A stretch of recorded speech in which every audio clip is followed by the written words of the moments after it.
আল্লাহর নবীর দরবারে এক সাহাবী এসে বলেন, ইয়া নবী আল্লাহ, কিয়ামত কবে হবে দয়া করে বলেন। আল্লাহর নবী বলেন, সাহাবীরা রে, কিয়ামত কবে হবে তুমি খুঁজতেছো, বলো কিয়ামতের জন্য কি তুমি এমন সামানা জোগাড় করছো, কেমন নামাজ কেমন জিকির তুমি সংগ্রহ করেছ। সাহাবী বলেন, ইয়া নবী আল্লাহ, আমি তেমন কোনো কিছুই জোগাড় করি নাই, কোনো নামাজ রোজা জিকির ফিকির ইবাদত আমার নাই। হুজুর, একটা বিষয় আছে, আপনি এবং আল্লাহকে, আল্লাহ এবং রসুলকে আমি আমার নিজের জীবনের চাইতে বেশি ভালোবাসি। আল্লাহ নবী ডেকে বলে, সাহাবী, যদি তুমি আল্লাহ এবং তার নবীকে বেশি ভালোবেসেই থাকো তাহলে শোনো, আল মারু মা মান আহাব্বা, তুমি যাকে মহব্বত করবা তার সঙ্গে তোমার হাসর নাসর হয়ে যাবে। সাহাবী, যদি আমি নবীকে ভালোবেসেই থাকো, কিয়ামতের ময়দানে তোমার সঙ্গে আমার হাসর নাসর হবে, আমার সঙ্গে তোমার হাসর নাসর হয়ে যাবে। আজকে আমরা যারা খেলা বাদ দিয়া রাসূলুল্লাহর প্রেমের মাহফিলে বসে আছি, আল্লাহর ওলিদের প্রেম নিয়ে বুকে ধারণ করে বসে আছি, আল্লাহর মহব্বত নিয়ে আমরা যারা বসে আছি, কিয়ামতের ময়দানে আল্লাহর ওলিদের সঙ্গে আমাদের হাসর নাসর হয়ে যাবে।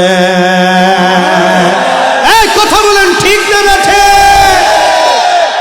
আল্লাহর নবী বললেন, যদি আমাকে ভালোবাসি আমার সাথে হাসর নাসর হবে।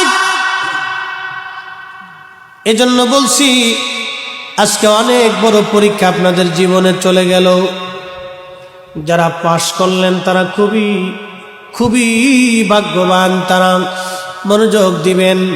বলছিলাম, যেই নবী কবরের উপর থেকে কবরের ভিতরে দেখে, শুধু ভিতরে দেখেই না, নবী বললেন, সাহাবী, দুই কবরে আযাব হয়, জটিল কোনো কারণে না, সহজ দুটি কারণে কবরের মধ্যে আযাব হয়।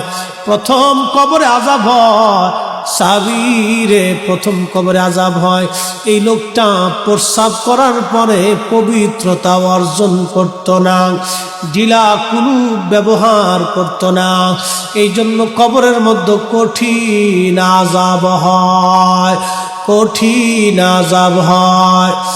ঢিলা কুলুপ ব্যবহার করত না, প্রস্রাব করার পরে পবিত্রতা অর্জন করত না, সাহাবীরা রে, এই জন্য কবরের মধ্যে কঠিন আযাব হয়।